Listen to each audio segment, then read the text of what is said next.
বন্ধুরা, শুভরাত্রি। শুভ সোমবার, শ্রাবণ মাসের চতুর্থ সোমবার।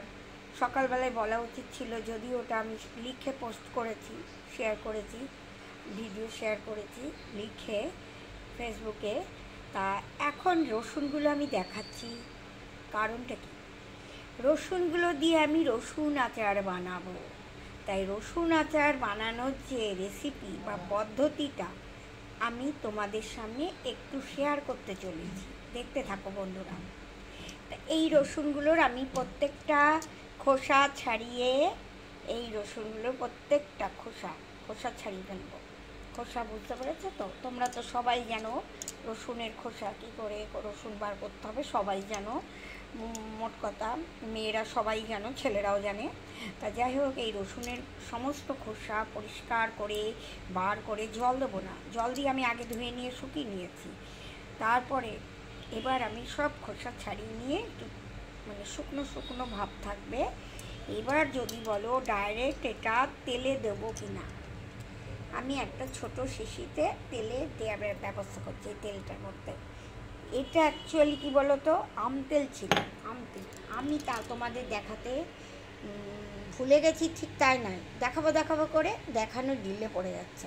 এই দেখো, আমি আম তেল, সর্ষের তেলের মধ্যে আমের টুকরো লবণ হলুদ মাখিয়ে আমি সেই গরমকালে ভরে রেখেছি।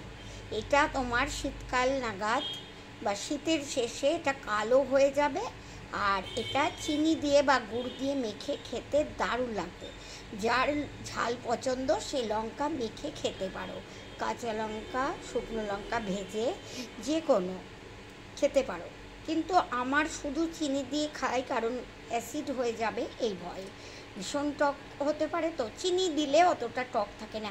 একটু তেল দিয়ে নিতে হবে।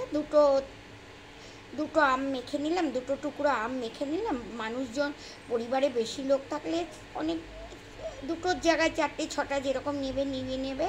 এবার নেবার পর পরিমাণ মতো চিনি বা গুড় দিয়ে ওটাকে ভালো করে পেস্ট মতো করে, একটু আমের খোসাগুলো মিশবে না, সেরকম নয় যে চিবিয়ে খেতে হবে।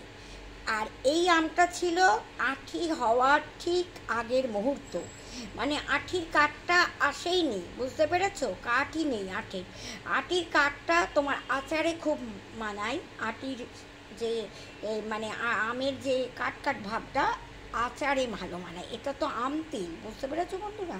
তাই এবার রসুনগুলোকে আমি এবার এই আম তেলের ওই যে শিশিটাই, এই আম তেল থেকে কিছুটা তেল আমি এই শিশিটাই ঢেলে নিয়েছি। কারণ যতটা লাগবে আমি দেবো। এই শিশিতে প্রচুর তেল ছিল, তা দেখছি আস্তে আস্তে আমগুলো টেনে নিয়ে, আগে আম এই ভর্তি ছিল, ওটা তলায় নরম হতে শিশির ভিতরে ঢুকে যাচ্ছে। তা তেলটা আমি কিছুটা নিয়েছি, ওই রসুনগুলো এর মধ্যে দিয়ে দেবো। তা আমি ঠিক রসুন আচার করার পদ্ধতিটা ভালো করে বলতে পারবো কি জানি না, আমার মতন করে আমি তৈরি করব। একটা করব আমি শুধু খোসা ছাড়িয়ে একটু লবণ মাখিয়ে আমি দিয়ে দেবো তেলের মধ্যে। আর একটা করবো কি, আমি একটু গরম তেলে ফোড়ন দিয়ে রসুনটাকে একটু সাঁতলে নিয়ে, নুন দিয়ে সাঁতলে নিয়ে আমি ওটা ঠান্ডা করে শিশিতে ভরে দেবো।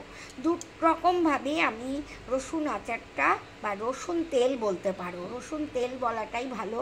রসুন তেল করতে গেলে তো আবার রসুনটাকে ফুটাতে হয়, বলা যাবে না রসুন আচার, সেই মিষ্টি ছাড়া রসুন আচার হয়। আমি এটা কিনে খেয়েছি, কিন্তু আমি এটা নিজে করে খাইনি বলে আমি জানি না আমারটা কেমন খেতে হবে। নিশ্চয়ই খাবার উপযুক্ত করার চেষ্টা করব। শুভরাত্রি বলে রেখে দিলাম। আমি তোমাদের পরে ভিডিও দেবো, দেখতে থেকো, পাশে থেকো, সুস্থ থেকো। শুভরাত্রি বন্ধুরা।